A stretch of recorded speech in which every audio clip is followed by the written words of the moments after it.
Alec Baldwin, born April 3, 1958 in Amityville and raised in Massapequa, Long Island, grew up in a lively home with 5 siblings and 2 hardworking parents.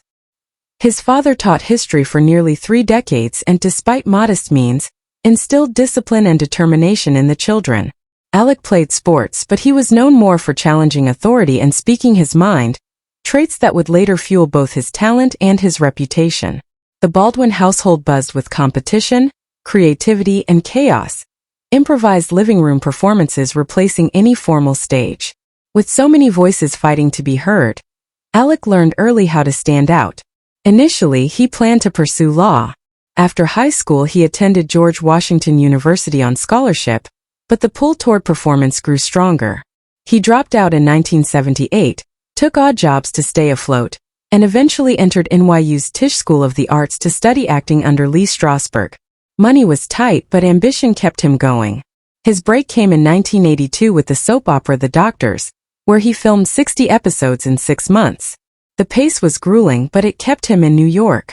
A year later, he joined Cutter to Houston, though it was canceled quickly, leaving him to start over again.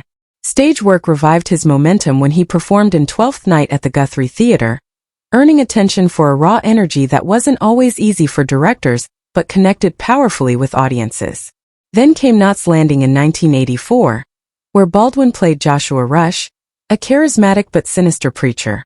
The role demanded long scripts and emotional range, and viewers embraced the character. Baldwin appeared in more than 50 episodes, gaining national recognition.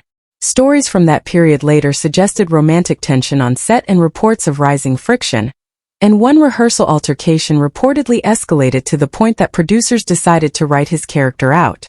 Whether due to behind-the-scenes tensions, contractual issues, or creative decisions, Joshua Rush was killed off in 1985. Baldwin later described that exit as painful and embarrassing, but it was also a turning point. Hollywood beckoned. His first major film, Forever Lulu 1987, was a commercial failure, but the disappointment hardened his resolve.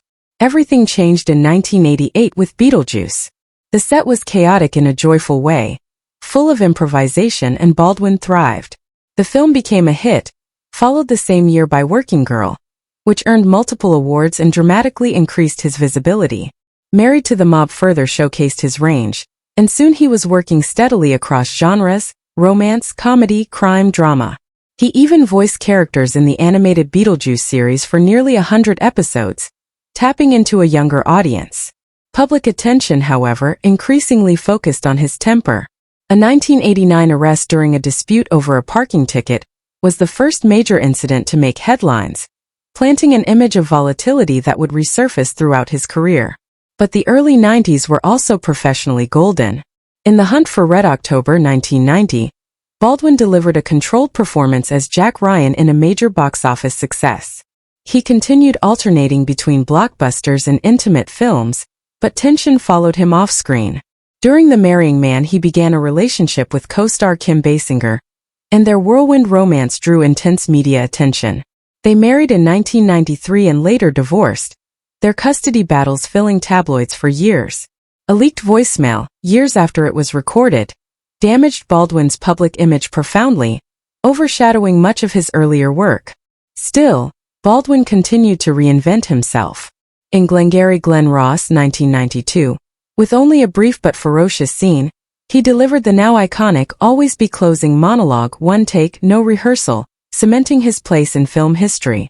His performances ranged from action to psychological drama, often praised for emotional intensity, even when films underperformed financially.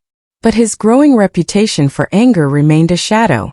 He clashed with photographers, with directors, and occasionally with colleagues, and although some accounts were exaggerated by tabloids, they shaped a narrative that followed him for decades. The late 90s and 2000s brought more television work, stage projects, and a long relationship with Saturday Night Live, where he became one of the show's most frequent and memorable hosts. Comedy offered a new outlet, though even there, tensions sometimes leaked through. His personal life was turbulent, his divorce and custody fight with Basinger stretching painfully over years, and leaving emotional scars he later spoke about openly. As he aged, Baldwin's work evolved. He acted in documentaries, voiced animated roles, and became known to a new generation for portraying Donald Trump on SNL. He hosted game shows, produced projects, and maintained steady visibility. Yet confrontations never entirely disappeared. A 2018 dispute over a parking space led to another arrest and court-ordered anger management. He continued working regardless, appearing in Mission Impossible films, hosting Match Game, and participating in smaller independent projects. Then came the tragedy that changed everything. On October 21, 2021, on the set of The Western Rust, Baldwin handled a prop gun that discharged, fatally wounding cinematographer Helena Hutchins and injuring director Joel Souza. The event shook Hollywood and led to intense public debate about prop gun safety. Baldwin said he was told the gun was not loaded with live ammunition. Investigations, lawsuits, and legal battles followed.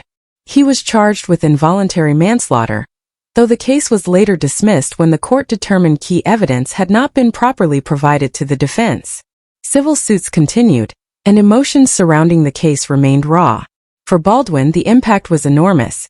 He later revealed that during the ordeal, he wrote farewell letters to his children in case he faced prison, describing deep guilt and fear that lingered even after legal relief.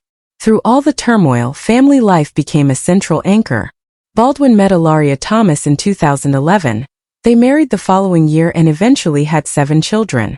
Their household, busy, loud, endlessly photographed, became part of his public persona. In 2025, a reality-style series offered an unfiltered look into parenting, therapy, creative arguments, and the relentless attention that surrounds fame. Baldwin also continued podcasting and publishing. His memoir, Nevertheless, sold hundreds of thousands of copies, and his charitable work expanded internationally, especially after one of his children was born via surrogate in Ukraine. He helped raise funds for Ukrainian relief, and was eventually granted honorary citizenship. Despite legal trouble, public scrutiny, and a lifetime of both triumph and scandal, Baldwin continued acting. In 2024, he appeared in Clear Blue Tuesday, channeling personal therapy notes into his performance and receiving positive reviews. In 2025, after reaching a private settlement with Hutchins' family, Rust was completed and released, its premiere dedicated to her memory. Audiences watched not just a Western, but a film marked by grief, controversy, and loss, an inflection point in Baldwin's life that will never fade.